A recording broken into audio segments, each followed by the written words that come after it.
Paris tape encore Marseille, cette fois-ci au trophée des champions. Paris remporte encore ce trophée-là. Ça fait combien de trophées que Paris remporte là? Enfin, combien de trophées des champions qu'ils remportent? Je sais même plus. Je ne compte même plus. Et je pense que vous aussi, vous ne comptez plus. Enfin bon. Bref, les Parisiens s'en sortent très bien. Puisque, franchement, c'était pas fameux dans ce match face à l'Olympique de Marseille.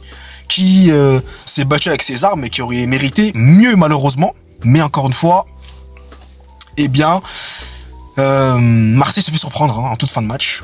Parce que bon, pour récapituler un peu ce qui s'est passé déjà dans ce match-là, il y a beaucoup de choses. Premièrement, Paris qui marque. Donc, jusqu'à présent, il n'y a pas de problème. Je crois que c'est Dembélé qui marque. Donc, Dembélé qui marque. Ensuite, Marseille qui égalise sur un penalty imaginaire pour moi. Obtenu par Greenwood. Donc, je vous le dis clairement. Pour moi, désolé les supporters de Marseille, ça va peut-être pas vous plaire ce que je vais vous dire. Mais pour ma part, en tout cas, il n'y a pas penalty. Pour moi, il n'y a pas penalty. En revanche, la grosse faute de Kondogbia sur Joe Neves, pour moi, oui, il y a penalty. Mais celle-ci n'a pas été sifflée. Par contre, celle de Greenwood a été sifflée. Donc Marseille qui égalise ensuite, donc ça fait un partout. Et Marseille qui va prendre l'avantage ensuite, autour de la 86e minute, si je ne dis pas de bêtises, par l'intermédiaire d'un but de Pacho, donc il marque contre son camp. Le défenseur parisien qui marque contre son camp. Pacho, on peut pas quand même le tomber dessus tellement il fait le taf, mais là, malheureusement, il marque contre ses camps. Donc à ce moment-là, Marseille se dit que c'est plié, c'est fait. Eh bien, avec le Paris Saint-Germain, vous savez, ce n'est jamais terminé. Surtout avec ce Paris Saint-Germain-là, le Enrique, ce n'est jamais terminé jusqu'à la dernière minute. Et encore une fois, le Enrique, eh bien, il fait rentrer l'antagoniste. Oui, je l'appelle l'antagoniste. Monsieur Gonzalo Ramos, l'antagoniste. Et comme par hasard, il rentre. Temps additionnel, 80, je crois 14e, 95e. Gonzalo Ramos, qui te claque un but. Égalisation de Paris. D'ailleurs, qui vient, cette égalisation-là, elle vient après notamment un duel perdu, donc un face-à-face perdu de Aubameyang face à Pacho. D'ailleurs, Aubameyang, il n'a pas le droit de faire ce qu'il a fait. Il aurait dû tirer au lieu de vouloir dribbler. Et il perd le ballon. Et ça engendre une attaque pour le Paris Saint-Germain.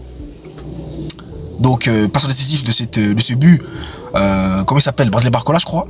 Et ensuite, Gonzalo Ramos qui claque un but.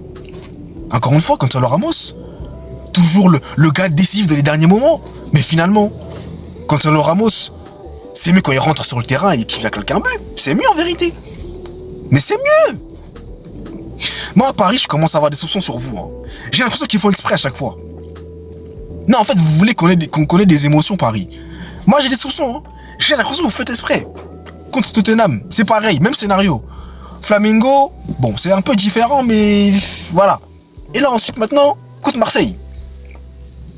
Parce qu'ensuite, il y aura les tirs au but. Et là, pour moi, c'était sûr, clair, net et précis que le Paris Saint-Germain allait gagner. Et là, on va parler, pour moi, de l'homme de ce match. Monsieur Lucas Chevalier, le gardien du Paris Saint-Germain, qui a livré une performance de très haut niveau et qui a notamment arrêté 2 tirs au but dans ces séances de penalty. Mais en fait, Paris, au tir au but, ils sont injouables. Tu ne peux pas les prendre. Non seulement ils ont des bons tireurs de penalty, de tir au but, de penalty, mais en plus, les gardiens aussi sont très bons. Donc en fait, Paris est injouable au tir au but. On ne peut pas les battre. Et Marseille, malheureusement, qui aura 2 tirs au but, là, tu sentais déjà que c'était fini, quoi. C'était mort. Paris avait déjà gagné d'emblée. C'était fini. Et ça s'est donc passé comme cela, vu que Paris a gagné. Donc Marseille, je pense que les supporters de Marseille doivent être très énervés. Franchement, Marseille peut avoir des regrets, parce qu'ils auraient mérité mieux dans ce match. Ils auraient mérité de gagner. Et franchement, c'est pas un scandale si Marseille gagne. Maintenant, c'est pas le cas. Paris a gagné, sans être exceptionnel non plus. Mais Paris s'en est sorti, Paris a gagné. Et eh bien, pour Marseille, depuis 2012, ils n'ont pas remporté le moindre trophée. La série, malheureusement, continue pour l'Olympique de Marseille. C'est très très dur. Vraiment, c'est très très très compliqué. Je pense que cette défaite-là va faire vraiment du mal à Marseille pour le coup. Ça va vraiment faire du mal. Parce que Marseille, là, ils avaient l'occasion, eh bien, non seulement de casser cette malédiction, mais en plus de battre et de remporter leur premier trophée depuis 2012 face à Paris. Et malheureusement, ça ne s'est pas produit.